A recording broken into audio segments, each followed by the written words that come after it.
Theodore. He's a tugboat and a friendly tugboat too. A friendly tugboat too. Oh, Theodore and Emily, Oda, Hank and George and the harbor master too.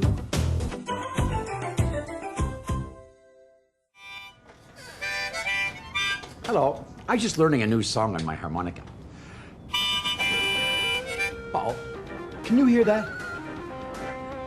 Yeah. They're fixing my roof today, and the repairman keeps playing this loud music on his radio. Could you keep it down up there? Thank you kindly. Where was I? Oh, right.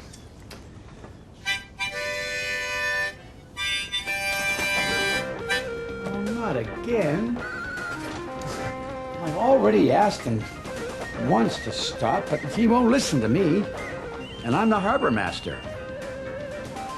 Now I know how Theodore felt that time he tried to bring his ship into the harbor. Who wouldn't listen to him?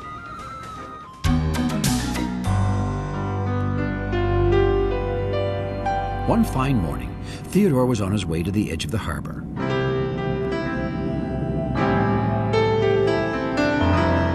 "I'm taking a cargo ship in," he called to Blandford. Theodore felt proud to be the tug in charge of a ship, all by himself. Blandford the bellboy, who lived out where the waters of the harbor met the wide open ocean, dinged his bell.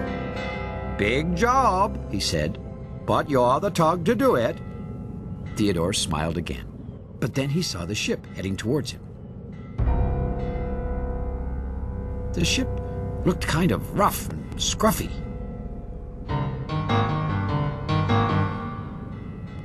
And his cargo looked like it had been just thrown all over his deck.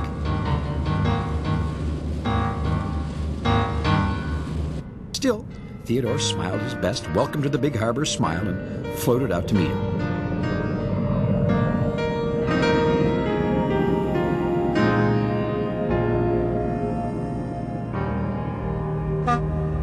"Hi, I'm Theodore," he called.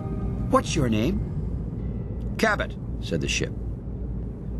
Theodore moved closer to have a better look at Cabot. It seemed like his cargo was about to fall right off his deck. "Was there a big storm out on the ocean?" Theodore asked. "No," replied Cabot. "Why?" "Well, your cargo is kind of messy," said Theodore, trying to be polite. "I like it that way," said Cabot. Theodore began to motor around to the back of Cabot.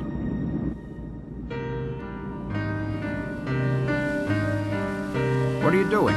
Cabot wanted to know. "We're supposed to check to make sure ships are safe before bringing them into the harbor," replied Theodore. Cabot really didn't look very safe to Theodore.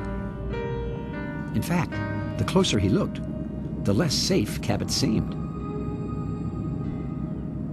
"I'm safe," said Cabot in a loud voice.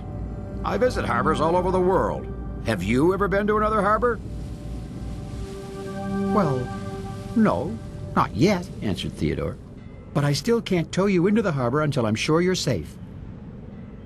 "You don't have to tow me in," interrupted Cabot, "because I'm going in by myself." Well, Theodore couldn't believe his eyes. Cabot cruised right past him, heading towards the big harbor.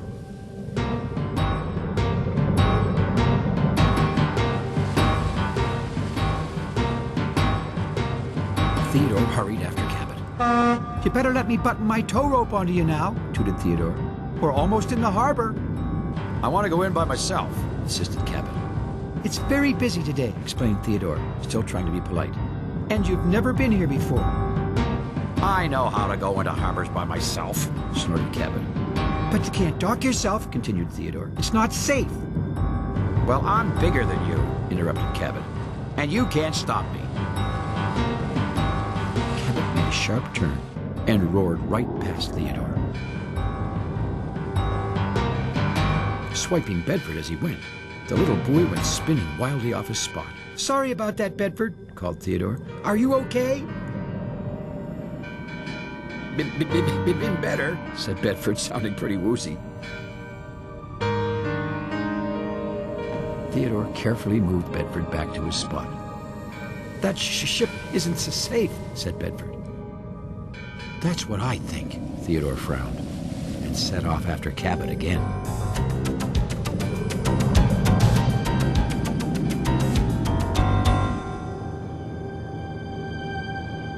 Theodore caught up with Cabot, heading past the oil refinery. Prepare to take my tow rope. Theodore said sternly. Just then, he heard a loud splash.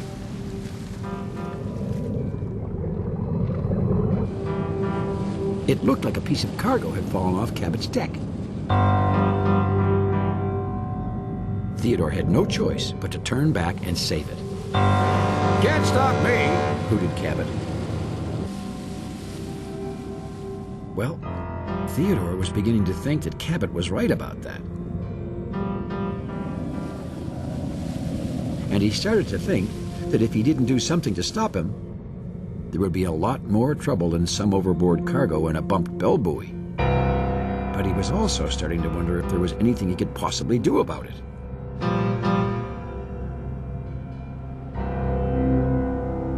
Theodore carefully tied the tank that had fallen off of Cabot to his side and headed after the ship again. A loud honk came from the other side of Willie's Island. I bet I know who that is, said Theodore, hurrying.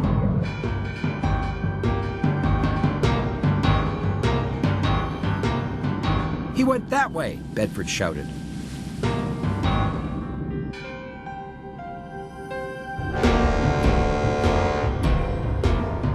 That ship almost ran into us, said Hank, who was moving Brunswick barge. That's Cabot, puffed Theodore. I'm his tug in charge. Looks like he's in charge of you, grinned Hank. Trouble? said Brunswick.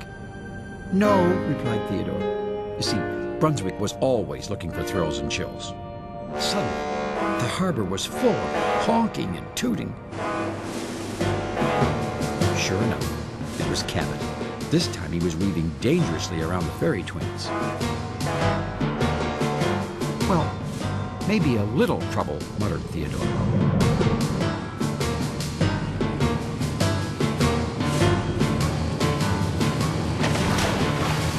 Can't stop me, little tuggy, shouted Cabot, dropping more cargo overboard.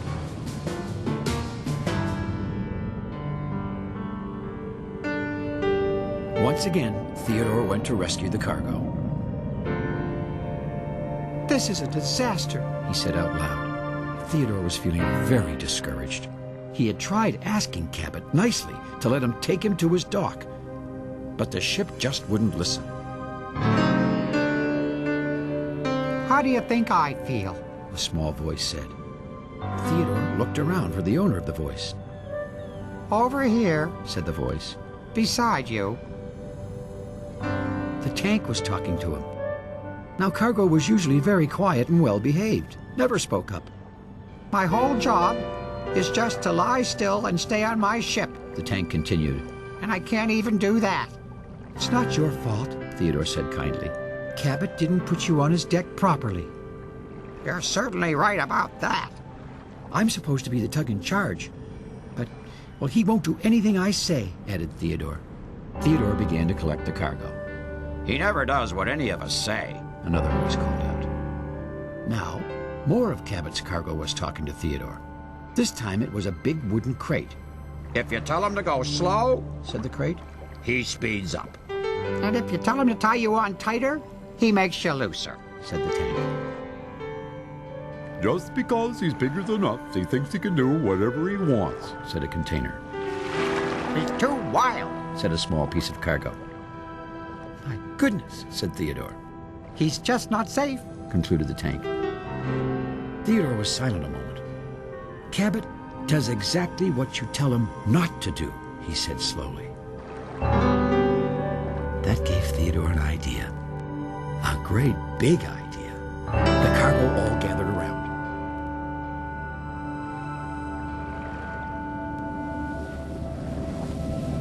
I'm going to get you all back where you belong, he told the cargo. But first, I'm going to get Cabot where he belongs. Well, we're fine right here, said the crate. Yes, it's kind of fun floating around, agreed the container. Whee! Giggled a small piece of cargo. I'm having a bath. If there's nothing I can do about Cabot, Theodore said to himself, maybe there's something he can do himself.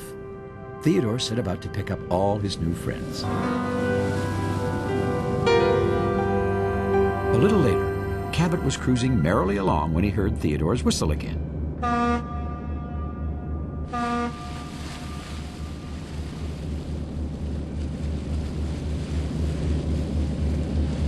"Try and catch me!" shouted Cabot.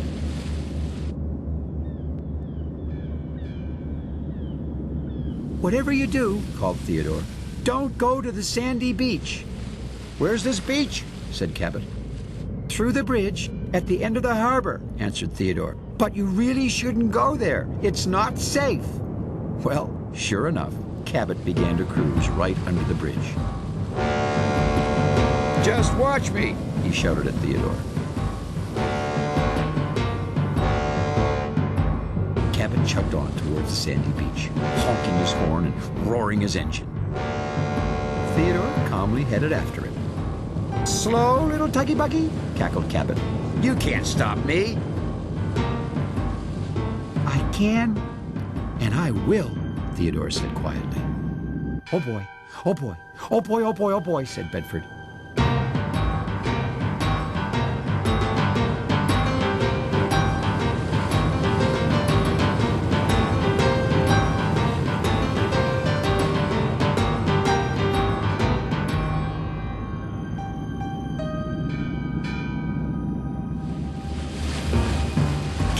Racing toward the beach, when suddenly he heard a scraping sound down below his hull. And the next thing he knew, he wasn't moving at all. What happened? He cried out. "You didn't let me finish telling you why it's not safe here," replied Theodore. "The water's not deep enough for ships. You're stuck on the bottom." Theodore moved into position to tow Cabot. He had been looking forward to this all day.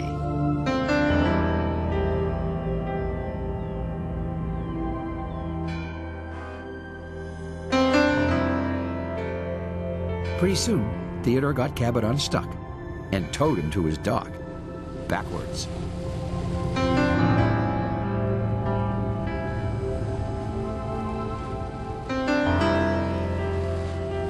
"I can't see where I'm going," protested Cabot. He felt very silly being tugged backwards through the harbor with everyone watching. "I think it's safer this way," smiled Theodore. "So do we," called his cargo. "We all do."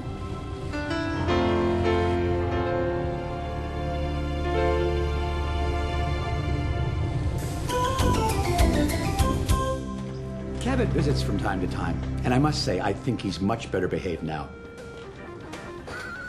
Certainly better behaved than that roof repairman and his loud music. Well, I think I know what Theodore would do.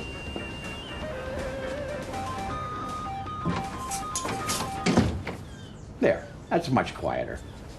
Thanks for visiting us here in the Big Harbor, and we'll see you all again next time. Now, I can finally get a chance to play my harmonica.